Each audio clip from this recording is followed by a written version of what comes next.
Well, hello, I'm Alena and welcome.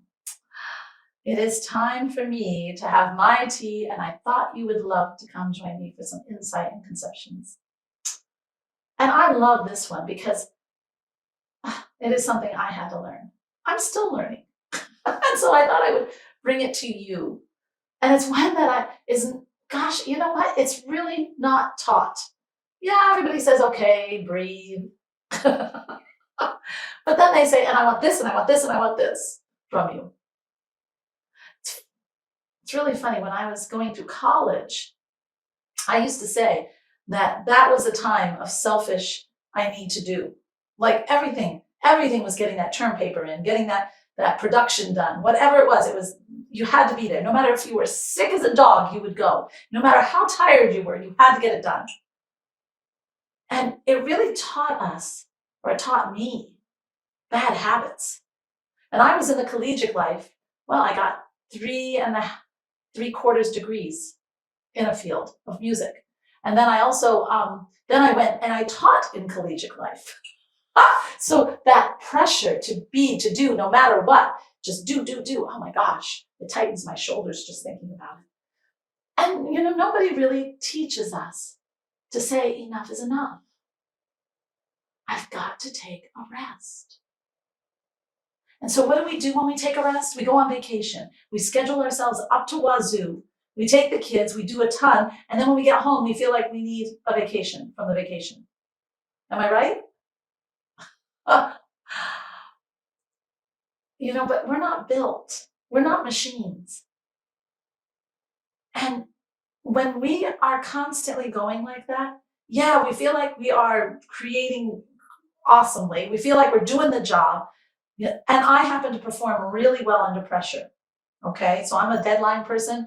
And so I will save it for, even when I speak sometimes, I will wait till the night before, because I know anything I write before that is totally going to change the night before, because that's when I feel the pressure. And that's when I know I am going to write up what is perfect for whatever I'm speaking on. Now, all right, that's my style. I don't feel angst though. You see, that's my style. So am I going to change my style? No, but I am definitely going to factor in all the other things I have to do. I have to schedule it. I want to pace myself so that the night before, I'm ready to sit down with a cup of tea and write out exactly what I want to say.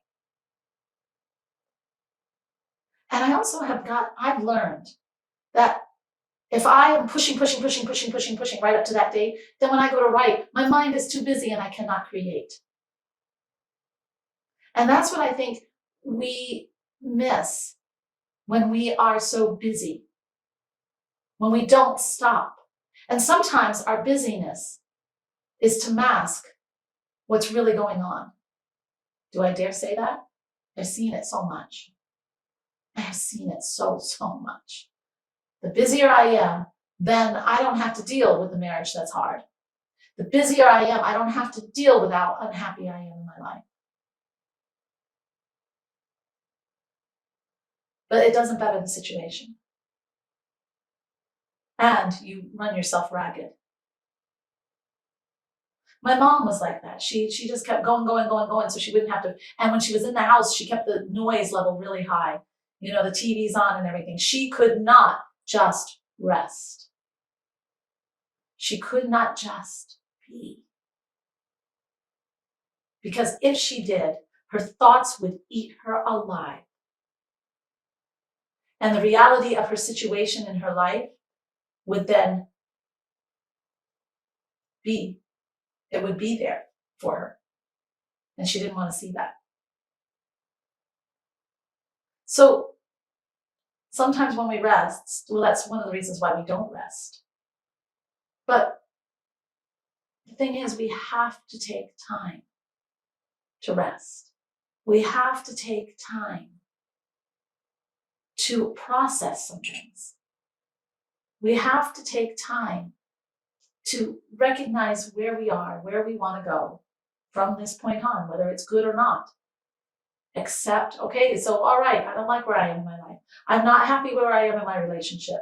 So what can I do about it? So what can I change? What's first step do I want to do? And then once you start taking some control over those situations, then resting is not such a threatening thing. And taking that time to just relax. Do you know every day I meditate in the morning when I first get up, if I'm not getting up too close to the time I have to take my son to school. But even when I do that, after I drop him off, I go to a little nature preserve, which I really love because that's where I have my best meditations. And then I do again at 3 o'clock in the afternoon. 2 times that I just say stop. Because I know that I will be more effective, more creative, more rested for whatever I need to do. And I know about myself that I can get busy with many things because I'm a multitasker. I really am. And that is not good for me. I mean, sometimes it is, but not all the time. And I can get so busy that I'm only half thinking for everything. When I meditate and I just take that time to rest. And there are days, when you just know that you just can't keep going. That is a day you need to rest. You need not exert yourself. It's when your body is saying, I need to refill my cup. I need time to just relax. And it is so important for us. It ups our immune system. It helps us to think clearly and be more centered. We have to take the times to either meditate during the day or sometimes just taking the day. And you say, Alena, I have a job. Yeah, but I've had jobs too. Well, I still do. I work 24/7 now, except when I say stop. But I love what I do, so it's not so hard. But when I was working in an office, there were days when I just said, oh, can't. There were days when I would just keep myself, I was in the office, but I was just keeping it low or relaxed. Or I would just take that time as a sick day, if you can. There's only one of you. There's only one of you. And that incredible you sometimes needs to relax. It's so important.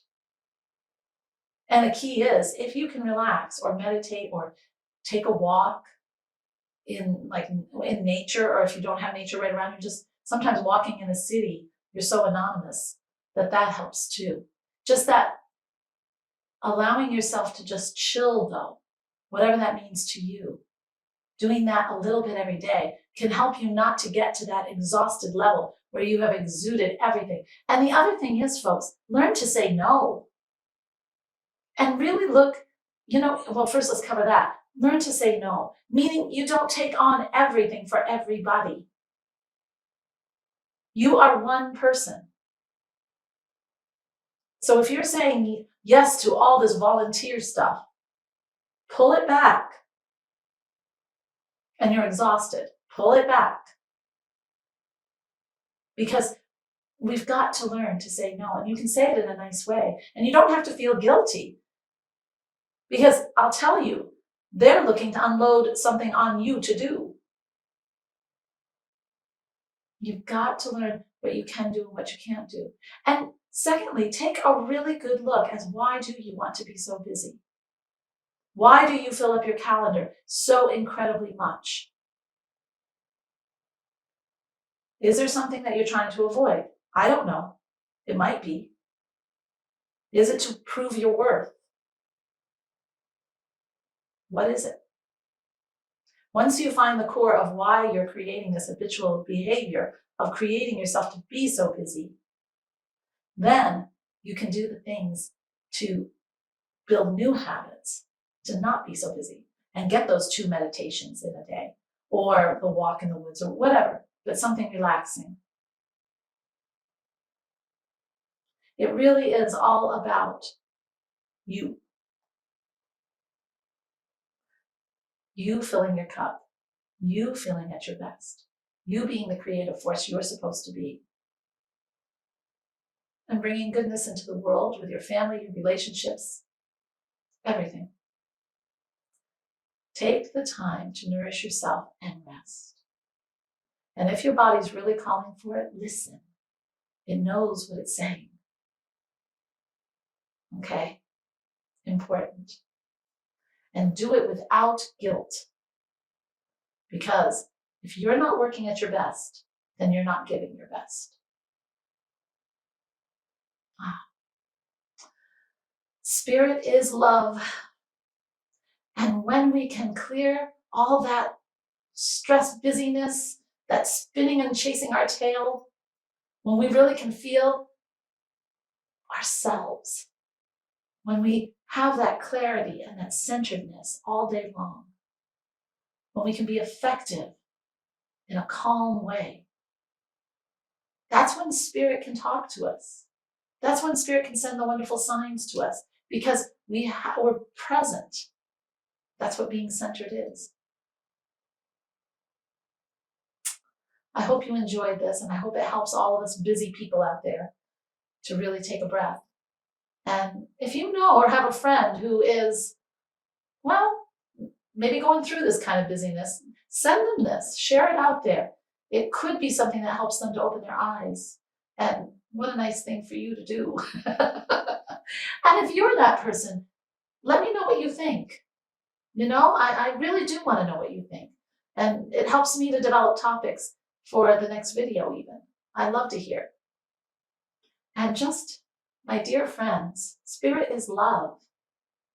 And when we operate from that incredible place of clarity and feeling our centeredness and our cup is filled and we're just calm, then that is where we can see and feel Spirit in everything. And that is a beautiful place to live. And it also guides us in the situations that we might be trying to avoid. I've enjoyed this time, and I've enjoyed sharing what I've learned in my growth with you. Namaste, everyone. Thanks for watching. Don't miss out on a single thing. Subscribe below. And here's something else I think you'll enjoy. Namaste.